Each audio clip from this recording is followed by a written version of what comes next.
Isang bagong modus ng mga magnanakaw ang ating ibubuking. Dahil isang biktima ang eksklusibong humarap sa responde para ibunyag ang kanyang naging karanasan sa kamay ng mga sospek. Dahil ang rider, biktima ng bagong modus na kung tawagin ay agaw parcel scheme. Kung paano ito nangyayari, panuurin po natin. Trauma at takot. Iyan ang iniwan sa mag-asawang Joel at Marge, hindi nila mga totoong pangalan, matapos silang maging biktima ng bagong paraan ng pagnanakaw. Ang agaw parcel modus. Sa ating eksklusibong panayam sa mag-asawa, ikinwento nila sa atin kung paano sila naging biktima ng nasabing modus. Bali, isa po akong delivery rider. May pumasok po sa akin na booking doon sa Camarin, Caloocan. Pagkarating ko po doon sa pick-up location, nakita ko po doon si customer at nagsabi po sa akin na may aabunuhan daw yung halaga ng parcel is 3,000. Pagpunta ko ngayon sa drop-off, tinawagan ko ngayon si customer.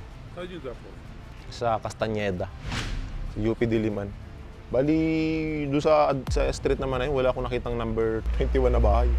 Tinawagan ko siya kasi yung Google Map talaga, as in, doon talaga dugma. Hanggang doon ka na lang. Doon sa drop-off na yon. Agad naman niyang nakausap ang buyer ng naturang parcel na kanyang i-deliver. Tapos pagkatapos ko sa kanya, sabi ko, andito na ako sa pin location nyo. Sabi niya, bakit na daw siya? Papunta na nga. Inantay ko siya, mga ilang minuto, dumating na rin siya. Sabi nga sa akin kung isang delivery rider daw ako. Sabi ko, oh. Sabi sa akin, sumunod ka sa akin, dito ko babayaran. Parang umiiwas lang siya sa CCTV. Pagkarating namin sa isang eskinita, doon niya, tinulak niya ako, tapos inagaw yung parcel ko. Tapos sabi sa akin, pag di mo sa akin binigyan, papatayin ka namin. Sabay takbo siya. Di hinabol ko pa rin siya. Tapos pagkarating ko doon sa baba, di ko na siya nakita. Doon lang ako bumagsak sa semento. Napaupo lang ako doon. Tapos yun, sabay kuha na nung parcel sa akin. Kasi para nagkaagawan kami. Isa siyang iskinita, na medyo marami talaga siyang iskinita na tagusan, ganun. Konti-konti lang naman yung mga bahay, hiwa-hiwalay lang naman yung mga bahay. Tapos pagkarating mo lang sa isang baba, doon mo na lang makakakita yung mga bahay mismo. Pero yung dinaanan talaga namin is wala halos bahay. Si Marge naman, nakasama ni Joel sa pagdi-deliver, nag-aalala na dahil hindi pa rin lumalabas ang kanyang asawa. Pagdating po niya doon sa iskinita, ang tagal po niya makabalik. Nasa 20 o 30 minutes na po ako nag-aantay. Nagtanong po ako doon sa isang mama na humingi na po ako ng tulong kasi ang tagal, di ko rin siya ma-contact. Yung asawa ko po, takot na po talaga ako noon. Sabi nung mama, huwag ka munang kalma ka lang. Grabe na po yung iyak ko. Humingi na talaga ako ng tulong Nakailang hingi po ako, tapos yun, may isang mama pa po doon na lumapit. Sabi niya, sige, i-call mo yung asawa mo. 3 beses namin trinay na itawagan. Ang tagal po niyang ma-contact, nakabisi. Nung maya-maya trinay ulit namin, sumagot na po yung asawa ko, dyan ka lang kasi nandito na ako sa barangay. Sabi ko, bakit anong nangyari? Sabi niya, dyan ka lang, huwag kang aalis dyan. Antayin mo ako. Tapos iyak na lang po ako ng iyak ng mga oras na yun. Sinundo na lang po niya ako doon sa lugar na pinag-iwanan niya po ako. Kasama niya na po yung mga BSPO, tsaka barangay official. Pagdating nila sa barangay UP campus, agad namang umaksyon ng mga opisyal ng barangay at hinanap ang CCTV kung saan nangyari ang pambibiktima ng mga sospek. Lumapit nga rito yung driver ng parcel na may nag-order nga sa kanya ng isang parcel. Nung magkita na sila, persahan ng kinuha sa kanya yung parcel at sinabi na akin na yan at papatayin kita. So, tumakbo na rito yung driver at nagsumbong nga. At agad naman na narespondihan ng aming mga BPSO. Pagpunta ron, nag-review ng CCTV at doon nila nakita, nasundan kung saan patungo yung sinakyan nilang motor. Base sa mga kuha ng CCTV, makikita ang pagpasok ng 4 na sospek sa kanilang barangay bandang 1:10 ng hapon mula sa barangay Cruz Naligas sakay ng 2 motor. Mapapansin rin sa video na hawak ng sospek ang kanyang cellphone na tila may kausap, habang nakasunod pa rin ang 2 pa nilang kasamahan. Maya-maya pa ay makikita ng sospek na naglalakad sa isang madamong lugar habang may kausap sa kanyang cellphone.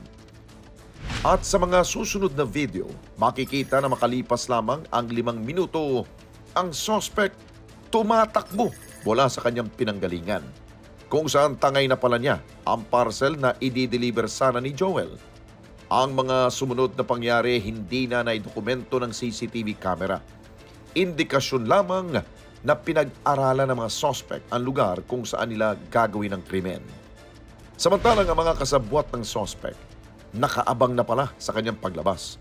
Agad na umandar ang puting motorsiklo na ito matapos mamataan ang tumatakbong suspect. Patalo namang sumakay ang kawatan sa nakaabang na motorsiklo at dali-dali nang umalis sa lugar. At ang mga salarin, muling binaybay ang kanilang pinanggalingan patungo sa barangay Cruz Naligas, kung saan dito na sila nahuli ng mga tauhan ng barangay UP Campus. Tumawid nga ng kabilang barangay sa barangay Cruz Naligas at doon sila nag-coordinate sa mga BPSO ron at nakilala naman yung mga taong gumawa nun. Magmula doon sa barangay Cruz Naligas, nahuli nila yung mga suspect at dinala ulit dito sa aming barangay at kalaunan ay turn over sa Station 9. Dahil sa pangyari, mas paigtingin pa umano nila ang paglalagay ng karagdagang CCTV sa kanilang barangay. May plano pa ang aming punong barangay na si Lawrence Bong Mapala na magdagdag pa ng mga CCTV na kailangan naman talaga para sa mga ganyang mga sitwasyon. Sa totoo lang po, marami na kaming huli dito na turn over sa police, sa Station 9 at nai-inquest pa nga. Kaya napaka-aktibo po ng aming mga BPSO rito. Napakasisipag po. Ayon sa hepe ng Anonas Police Station, ang ginagawa ng mga suspect ay bagong modus ng pagnanakaw at panghuhold up.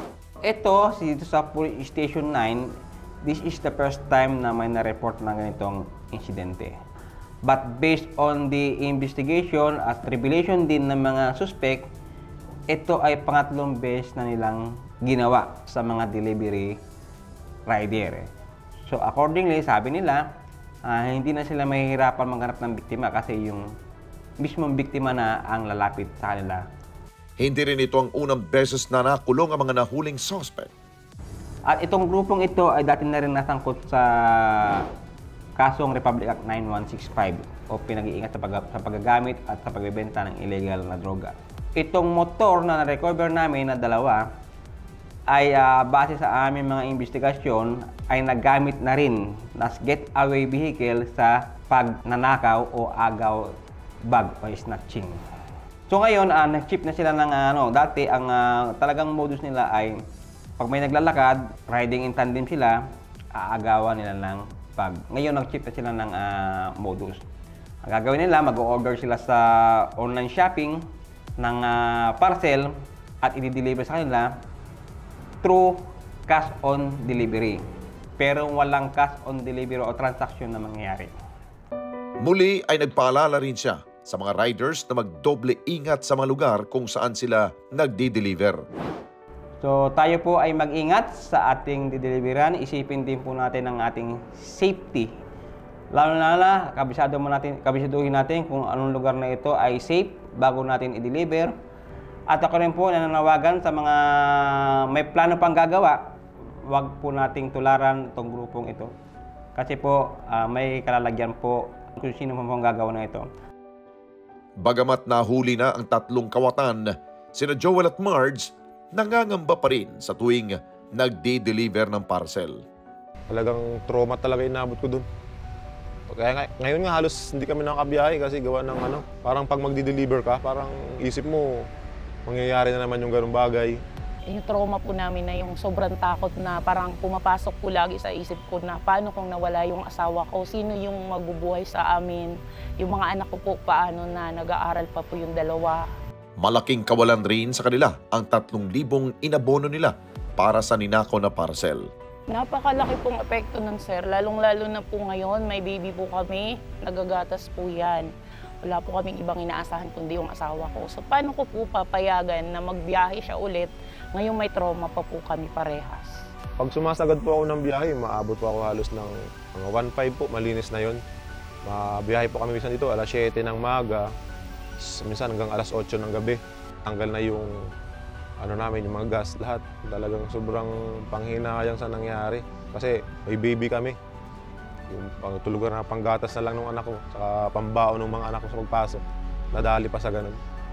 Kaya't ngayon, iba yung pag-iingat ng ginagawa ni Joel para hindi na maging biktima ulit. Base sa experience ko, kung COD, bago ibigay yung parcel, magsigurado muna na ibibigay yung bayad bago ibigay yung parcel. Hindi na kukuha ng COD para makaiwas sa mga scammer.